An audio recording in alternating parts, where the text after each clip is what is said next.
तमाम दोस्तों से मशहूर हैं भी तुम अपनी मसरूफियात टाइम करके सारे वास्ते इतने तशरीफ गिन के आए।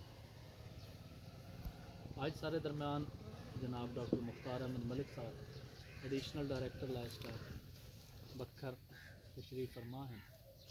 इंतहाई तजर्बेकार तो पढ़े लिखे आदमी हैं। सारी खुशकिस्मती कि असां इन्हां दे तजर्बात तो इलम तो फ़ायदा उठाने कामयाब थी।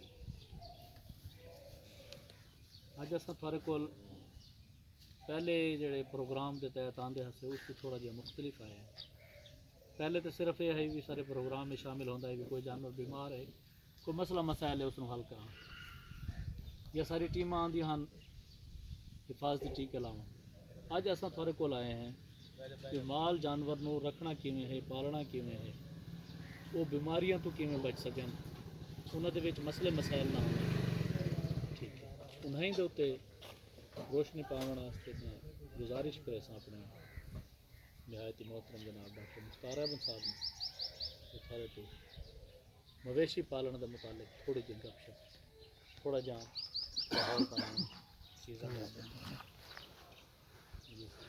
बिस्मिल्लाह। सारे जितने भाई आए बैठे मैं सारे का शुक्रिया अदा करें कि इतना मुश्किल टाइम काट के आए हो सारी गल सुनने वास्ते। मेरे जी दो मकसद उन्होंने ज़िले का फीसर होने नाते इलाके का विजिट करना, अपने बंदे दे मेरी परफॉर्मेंस चेक हो वेंदी, जिले दो चार बंदे मिलते हैं मैंने पता लगता इस इलाके मेरी टीम काम करी बैठी या नहीं।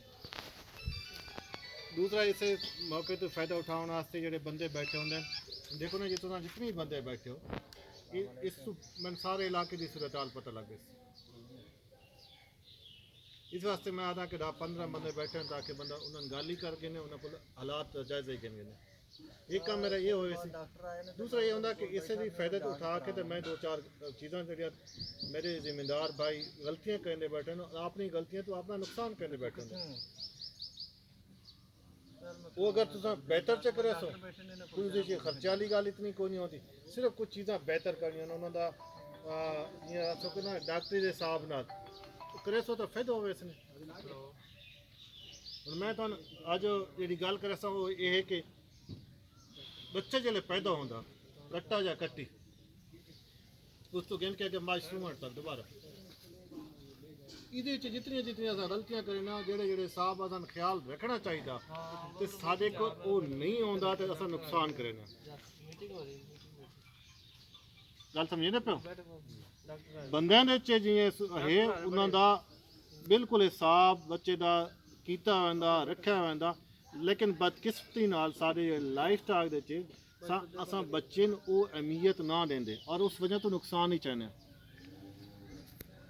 दे दा जो इलाके च आना दे दा तो एक अच्छे भले जिम्मेदार के घर ही गया मैं पिछले दिन कच्चे इलाके वैसे ही विजिट से गया उधर हवेली चला गया। यकीन करो दा बहुत बड़ा जिम्मेदार है, बेहतरीन जानवर रखे हैं, उसी ये कोई गलती की बैठा उसका जो कट्टा मैं देख के हैरान हो गया।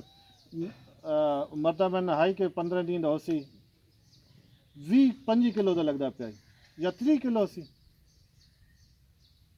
यार इतना छोटा वजन वाला कट्टा अगर आ गया उस अगी उसकी वजन उसके कारण उस अवल तो बचना को नहीं, बीमारियों का शिकार है। सेहतमंद बच्चा है तो उस सेहतमंद बच्चे ही बीमारियों तो बचना ना।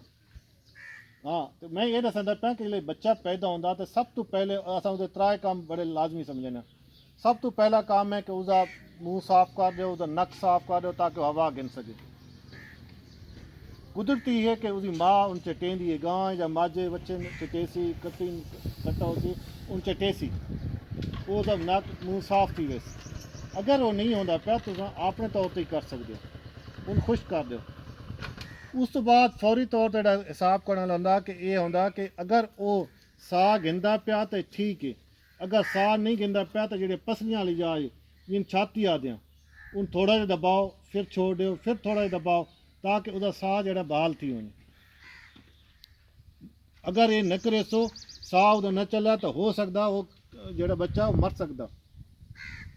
ये करके तो इस तो बाद वो जो नाफ नाल टुकड़ा जो बनया होंदा उन अच्छी तरह कोई पायोडीन है डिटोल है उस नाल साफ च करो ਜਿਸਮ ਵਾਲੇ ਹਿੱਸੇ ਨੂੰ 2.5 ਸੈਂਟੀਮੀਟਰ ਛੋੜ ਦਿਓ ਕੋਈ ਟੁਕੜਾ, ਉਸ ਤੋਂ ਬਾਅਦ ਉਹ ਅੱਛੀ ਤਰ੍ਹਾਂ ਬੰਨ ਕੇ ਕੱਟ ਕੇ ਨੂੰ ਬੱਦੀ ਗਾੜ ਜੇ ਪਿੱਛਾ ਰਹੇ ਸੀ ਉਸ ਤੋਂ ਅੱਗੇ ਕੱਟ ਕੇ ਨੂੰ ਆਇਓਡੀਨ ਲਾਓ ਚ।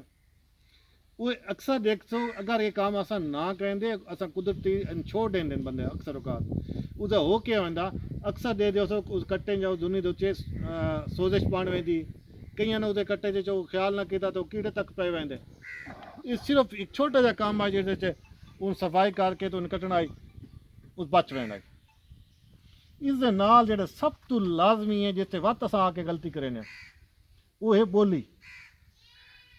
ਬੋਲੀ ਕੇਸ਼ੇ ਉਹਦੇ 'ਚ ਫੈਟ ਸਭ ਤੋਂ ਘੱਟ ਹੁੰਦੀ ਹੈ, ਉਹਦੇ 'ਚ ਪ੍ਰੋਟੀਨ ਜ਼ਿਆਦਾ ਹੁੰਦੀ ਹੈ, ਅਸਾਂ ਦਾ ਉਹਦੇ 'ਚ ਮਿਨਰਲ ਜ਼ਿਆਦਾ ਹੁੰਦੇ ਨੇ, ਵਿਟਾਮਿਨ ਜ਼ਿਆਦਾ ਹੁੰਦੇ ਨੇ। ਇੱਕ ਲਿਹਾਜ਼ ਨਾਲ ਉਸ ਵਾਸਤੇ ਕੱਟੇ ਜਾਂ ਬੱਚੇ ਵਾਸਤੇ ਬਿਹਤਰੀਨ ਖੁਰਾਕ ਹੁੰਦੀ ਹੈ। ਮਾਂ ਨੂੰ ਉਹਦਾ ਇੱਕ ਉਸ ਦਾ ਤੋਹਫਾ ਹੁੰਦਾ,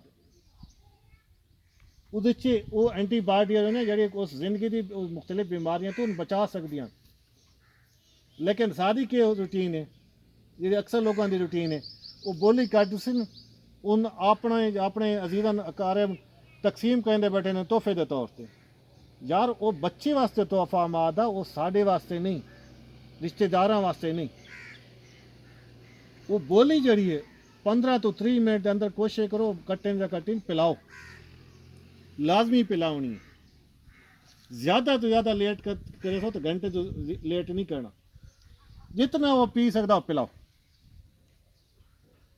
बोली जितना पी सी और ये 15-20 मिनट के अंदर या अद्धे घंटे के अंदर जो पी वैसी वो तड़ियाँ के सुराख होंगे उस चीज़ जजब थी होनी।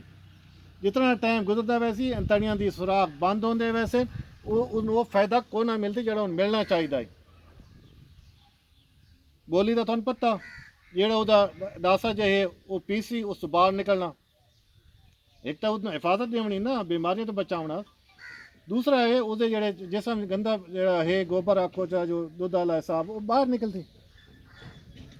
ਅਗਰ ਉਹ ਕੱਟੇ ਦਾ ਨਿਕਲ ਆਉਂਦਾ ਕੱਟੀ ਦਾ ਤਾਂ ਠੀਕ ਹੈ, ਅਗਰ ਨਹੀਂ ਨਿਕਲਦਾ ਤਾਂ ਉਸ ਨੂੰ ਅਨੀਮੀਆ ਕਰ ਸਕਦੇ ਹੋ। ਆਪਣੇ ਕੋਈ 1 ਲੀਟਰ ਪਾਣੀ ਦੇ ਗਿਨੋ ਚਾ ਥੋੜੇ ਜਿਹੇ ਸਾਬਣ ਗੁਲਾ ਕੇ ਤਾਂ ਅਨੀਮਾ ਚਾ ਕਰੋ।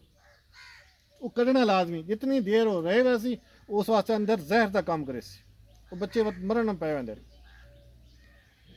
ਇਹ ਤਰ੍ਹਾਂ ਚੀਜ਼ਾਂ ਕਿ ਪਹਿਲਾਂ ਉਹਦਾ ਮੁਨਕ ਸਾਫ਼ ਕਰਨਾ, ਉਹਦਾ ਜਿਹੜਾ ਨਾਫ ਹੈ ਉਹ ਕੱਟਣਾ, ਤੀਜਾ ਜਿਹੜਾ ਉਹਨੂੰ ਬੋਲੀ ਪਿਲਾਉਣਾ। ਅੱਗੇ ਕੱਟਾ ਹੁਣ 3-4 ਨਹੀਂ ਤਾਂ 2 ਲਾਜ਼ਮੀ ਹਰ ਸੂਰਤ ਪਿਲਾਉਣਾ ਹੀ ਪਿਲਾਉਣਾ ਹੁੰਦਾ।